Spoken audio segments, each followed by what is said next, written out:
What's up, everybody? Welcome to Compton Art Walk TV. We're here in the beautiful city of Compton, California. Once again, we are here at the Compton Airport. Take a look at all these planes, helicopters, things that you want to fly in. Wait, come on back. Let me tell you why we're here today. We have the beautiful, tell them the name. Well, I'm gonna let you introduce yourself. Hi guys, my name is Nekiya Ade. I'm from Los Angeles. I'm a singer-songwriter and I am on Compton Art Walk TV. Yo, we got a great interview coming for you guys today. We're gonna get into it. We're gonna find out a whole lot about Nekiya Ade today, right here on Compton Art Walk TV.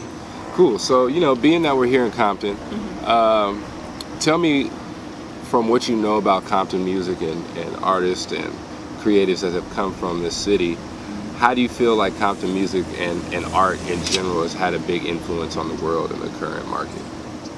I mean, I feel like with the Kendricks, Game, Dr. Dre, all these people, DJ Quick, they inspired so many people from neighborhoods like Compton and South Central and Inglewood to really feel like they can do something, like they're capable of doing something great in this world. And I mean, the struggle can really bring out something amazing in you. It could bring out the best in you, it could bring out the worst in you, but I think them choosing the direction that they chose in life was really important for the youth. So yeah, I think it's really important. So what are some things that you personally feel are important to the youth, and then also like what is your overall message like for your artistry? Like what is it that like when people talk about Nekiya Ade, they're like, this is what she stands for, this is what she's about? I mean, I would say just you don't need to be a follower. And I know it sounds like cliche, corny, cliche, whatever. But at the same time, I feel like it's very simple. Like you just have to find what you love, even though however long it takes. You know what I mean? It could be writing songs, it could be playing a sport. However long it takes, just find that passion, something that drives you, and really talking to the youth. Like if there anybody who's willing to be a mentor to somebody that's young, coming from inner city schools, things like that. It doesn't take too much to really tell somebody like you are great. You were born to do something great with your life, and find that thing that you love. You know what I mean? It doesn't take too much. Just those words alone. I mean, helping the youth as far as like helping fund schools and projects and things like that. That's really great. Like I know they can start programs and things like that, but even just those simple words alone, I think could do a lot. Okay. Yeah. First thing, tell the people what you have going on right now. Like, where can we find you? Do you have any music out right now? Well, recently I released a single titled "Away to Your Heart," and a year ago I released my first EP titled "Lit." Okay. So a lot of people have streamed. So you can go on Spotify, Tidal, Apple Music, Google Play, etc. It's basically on all platforms, so you can stream it anywhere. You could also purchase my music on iTunes as well and Google Play. So basically, all my music, once I release it, it's everywhere. So you can find me, and all my social media handles is the same: Nekiya Ade, Nekiya Ade. Nice. So let's talk about the beginning. Like, what got you into music? What was the reason why you wanted to do music? What was your inspiration? When did you know you wanted to be an artist? I feel like I've always known, like ever since I was a kid. Like I've always had a feeling that I had a purpose doing something creative. When I was younger, I used to read like little poems in school, and I remember there was a poetry contest. Okay. So I was really little, and I think that was the time that something sparked in me that, I want to write music, I want to be a singer, you know what I mean? All these things kind of, it just created a feeling of like confidence for me because I actually won that poetry contest. Okay. So that was like my little boost of confidence. But as I got older, I discovered I could sing, and one of the artists that really inspired me was Christina Aguilera. Nice.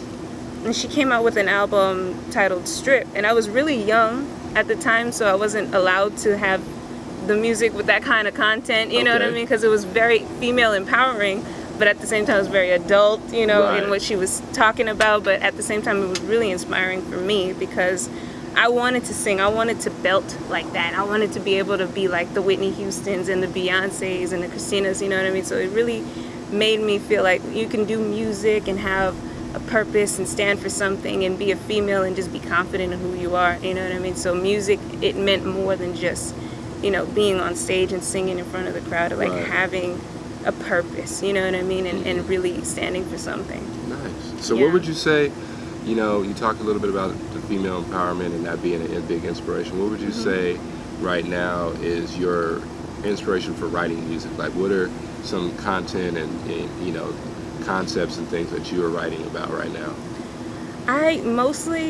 I think we talk about love a lot as singers. So I'm always writing R&B love songs.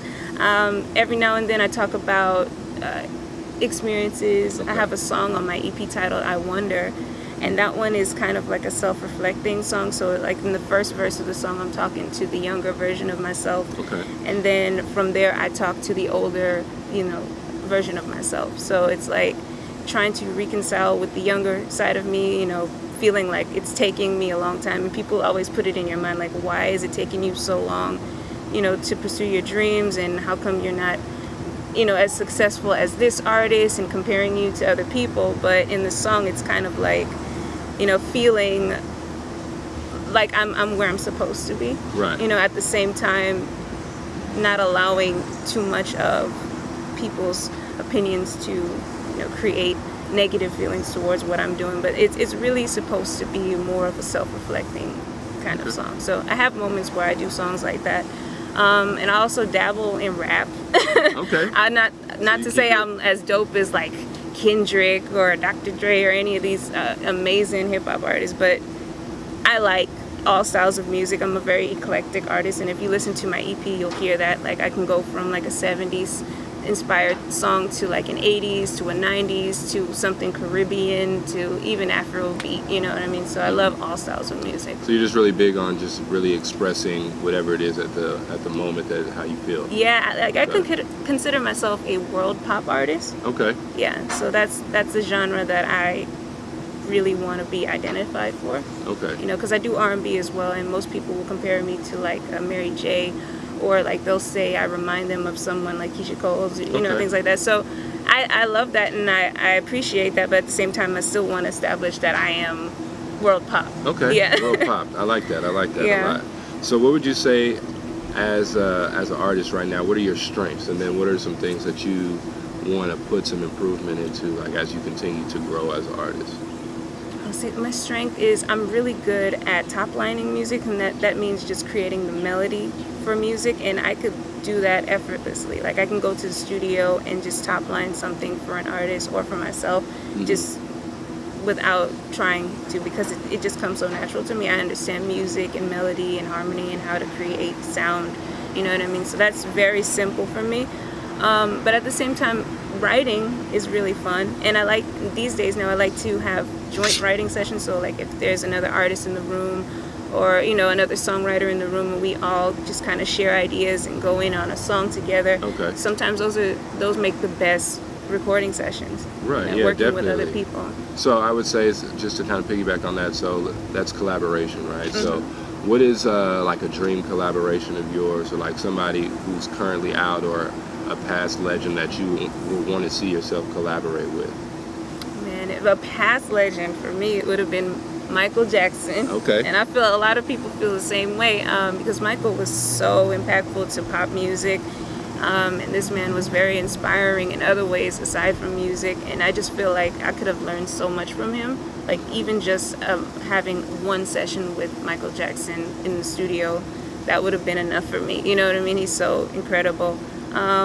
I still would love to, there's a lot of artists that I would like to work with, like Beyonce, Rihanna, Miguel, Kendrick Lamar, James Fauntleroy, you know, all these people, they're so amazing. Like, I feel like they take from the legends, you know what I mean?